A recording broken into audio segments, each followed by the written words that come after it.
Disclaimer, I do not dislike CinemaSins, and that is not a lie. For my next Everything Wrong with CinemaSins video, I'm going to be sending their video on Inside Out, and I would like to give a shout out to my friend Larissa for requesting this video, and dedicate it to her. And don't forget to follow me on Instagram at Doherty5885, link in the description below. Enjoy the video, everyone. 35 seconds of two freaking logos, as usual. Jeremy complains about the logos cliche. You ever look at someone and wonder, Narration. Jeremy sins narration cliche. This baby memory should have fallen off the track and smashed on the floor, thereby giving us a good reason for why we can't remember baby stuff. No, Riley's memories fade, as we see later on, which also happens in real life. So movie steals its entire premise from Herman's head. Jeremy says something random cliche. it's broccoli! How did this child's brand new emotions know they hate broccoli, let alone what it even is? Maybe because Riley's tasted broccoli in the past and doesn't like it? This is disgust. That's anger. Okay, so far we have joy, sadness, fear, disgust, and anger. And that's it. The rest of the movie. No love, no loyalty, no competitive spirit, no logic, no... Well, when this movie was in development, there were going to be 27 different emotions, but later on the filmmakers settled on 5 to make things less complicated. Goofball Island is my personal favorite. Riley's memory storage system is a discount Pinterest. No, it's not, and Jeremy says something random cliche. I love Honesty Island! Movie creates a series of islands that all seem worthy of their own emotion character thing, but whatever.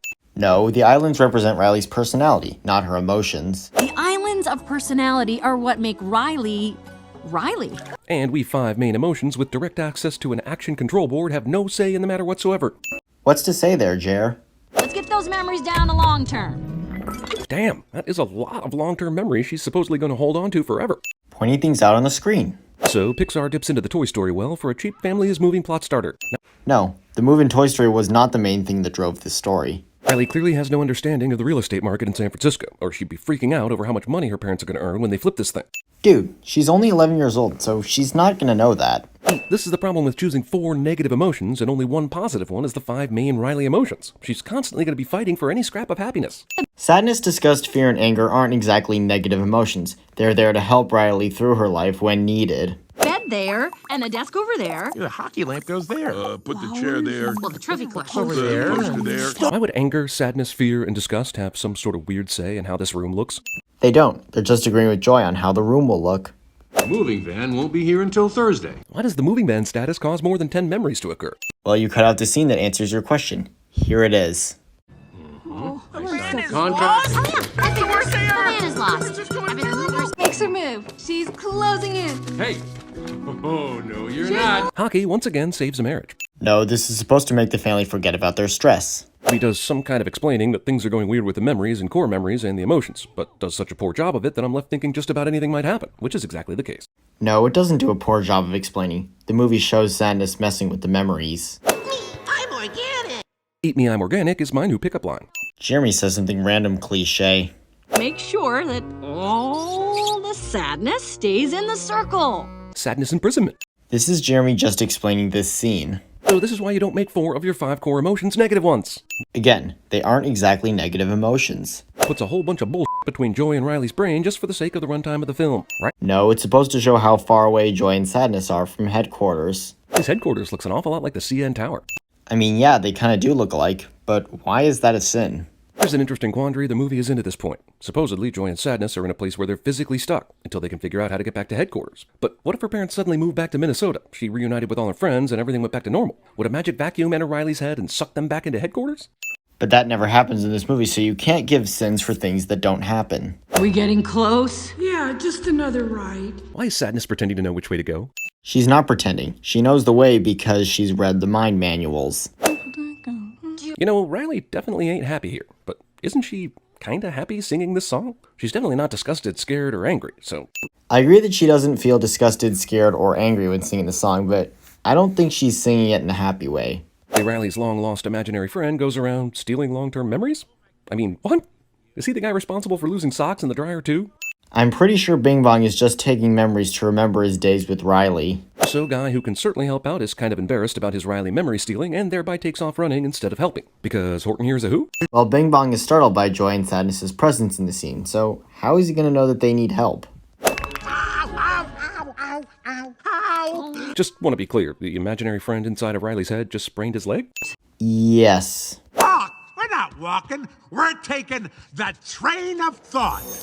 Movie just keeps inventing ways out of the bullshit scenarios it puts its characters into. No, people have trains of thought in real life. Apparently one's ability to play hockey is dependent upon the ability to keep memory balls in a thing.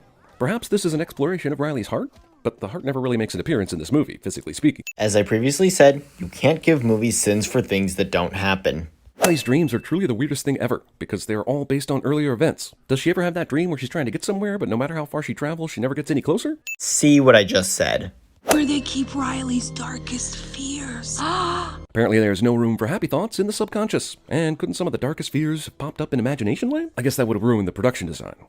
This is because, as Sadness said, this is where Riley's darkest fears are kept. Instead of lifting up the balloon cage, Joy tries to do this. I mean, we see her do this with a different balloon down here, so it's not like balloons are super heavy in this place. Joy's not lifting the balloon cage because Bing Bong's in it, which you literally show a scene of. Well, what would have happened if it had missed and just fallen? Can emotions die? See, look how convenient it all is. You say, who cares? It's a kid's movie about the inside of a brain. But I say, I care, damn it, because cheap tension does not equate as real tension. Yes, emotions can die. See, there's an unseen villain at work in this movie. Something that knows Joy is trying to get back to headquarters, but is doing everything in its power to keep her from doing so. Is it the Nothing? I think it's the Nothing. And There is no unseen villain in this movie, and the things that Anger has been doing have been causing Joy and Sadness to not get back to headquarters, though this does not mean that he's the villain of this movie. now that Joy has fallen down here with Bing Bong, it means it's a harmless fall, because this movie is not going to kill Joy, which then undercuts the earlier cheap tension train bullshit even further. And as I've said before, main characters most of the time don't die, and this is one of those instances. How could this kid have forgotten this first day of school sadness in the few days since it happened? That's literally not possible. I disagree. There have been times in my life where I forget something from a few days ago. I just wanted Riley to be happy. And Sadness wants her to be sad, and Anger wants her to be— how could this have ended any other way? The deck was stacked against happiness from the start. No, Sadness's purpose is to let others know when Riley needs help, and Anger's purpose is to make sure things go fair for her. Ordinary rock and wagon ex machina.